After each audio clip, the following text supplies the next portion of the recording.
Hey guys, I wanted to do a quick Periscope today just to talk to you about the season of hustle that many of us are in as we build our businesses, and how some people confuse a season of hustle with a season of desperation, because we hustle and sometimes there might be other things in our lives that cause us to do things in a more desperate manner.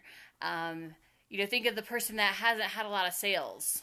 If they're based solely on sales, they're working at a sales store and they haven't had any sales. They start to get desperate and they start to do things not unethically. It's just that you can tell by the way they're interacting with you, they're desperate.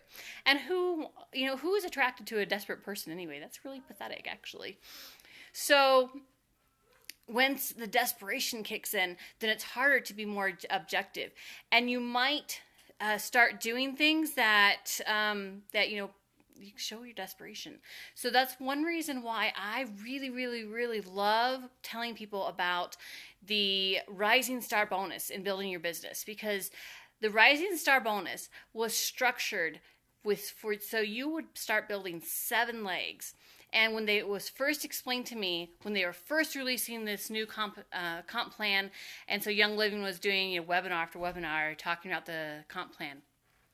When it was first explained to me, they said that the reason they chose 7 is because they knew that one would fall off.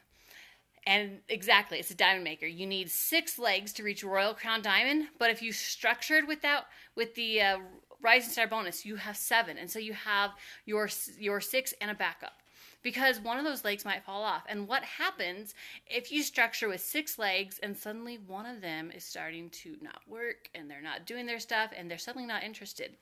You get desperate and you do stupid things like starting to place everyone you can under that leg, because you can't afford for them to not hit a certain level, because then you'll drop in rank.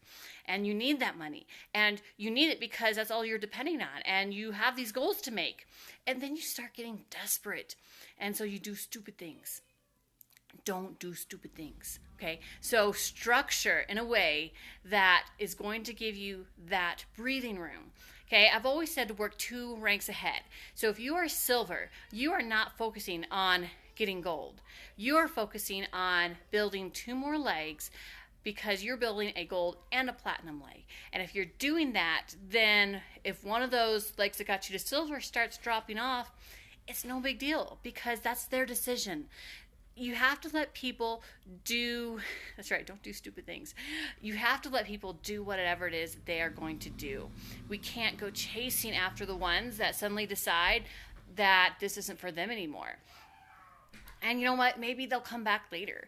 But if we keep pursuing and pursuing them, that's one of those stupid things that we're doing, because then they're not as likely to come back to us, because they see us as a desperate person and someone that's only going to hassle them about building a business. And so if you've been building your gold and platinum legs, then one of those is naturally going to roll up and be one of your, qualifying legs, because that's how you've been working. That's how you structured. That's how it's. That keeps you from doing those stupid things, and it keeps you from it keeps the desperation from muddling your thinking in that hustle time period. Okay, hustle is good, but there's a certain what's the word I want? It's playing hard to get. Okay, so if I am pursuing you as my team members because I need you to build, because I need to do this, okay, that's going to turn you off. But if I tell you, hey, you know what? I'm here if you want to build. I'm here to help you. Let me know how I can help you. And then you send me a message and you have a question for me. And so I send back the answer. And I might even ask you another question or give you an assignment to do. And then I don't hear from you again, I can just let you go, because that's fine. And then whenever you're ready, you'll contact me again and I'll contact you back. Okay, it's just like tennis. Okay, if you have served the ball into my court, I'm going to hit it back and I'm going to talk to you. I'm going to do stuff. I'm going to give you an assignment. And then I'm waiting, because now the ball is in your court and I'm waiting for that to come back. And what happens, we can play that back and forth. But if we start worrying about, if we let our desperation, take over, then we're over there. We're just hitting the ball over and over and over again. We're swinging because we want them to hit it back to us. And they're sitting over there with their book and they're reading and they're like, yeah, I don't really want to play anymore. And we're like, no, please, please play. This is so cool. Isn't this game awesome? And they're like, yeah, not so much. So, work with it that way. Wait until they hit it back to you.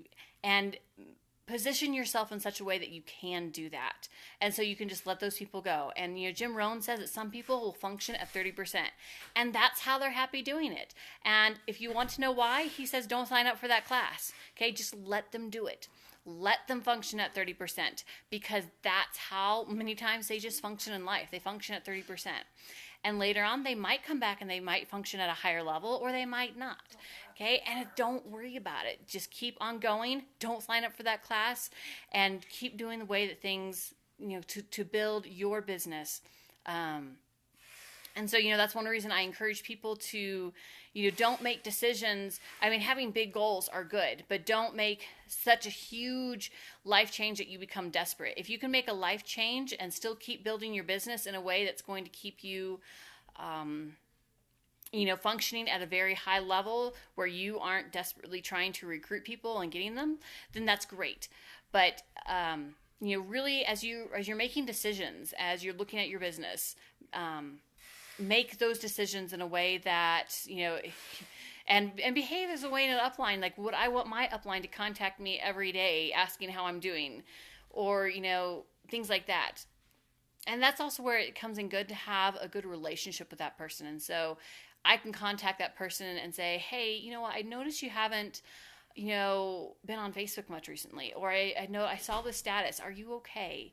And that way, if you already have a relationship with them, then they know that you're asking about them and not, how are you doing? Okay, so are you doing any classes this week? Because that would just be it'd be annoying, but it'd also be disheartening because then I would feel like a number to that person if that's how if someone behaved in my upline.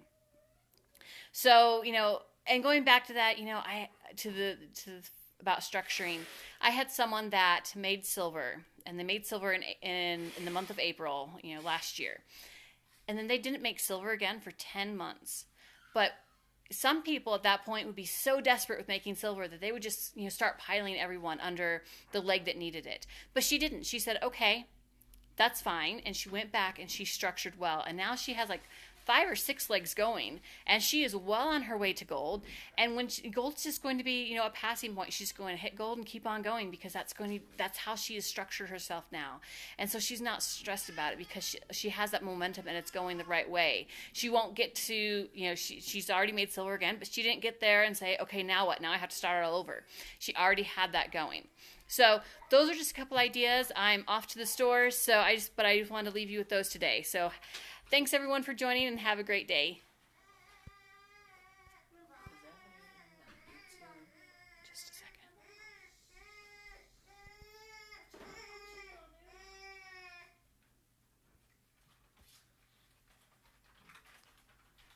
Mom, there you go. Mom, there you go. Just a second. Mom, there you go.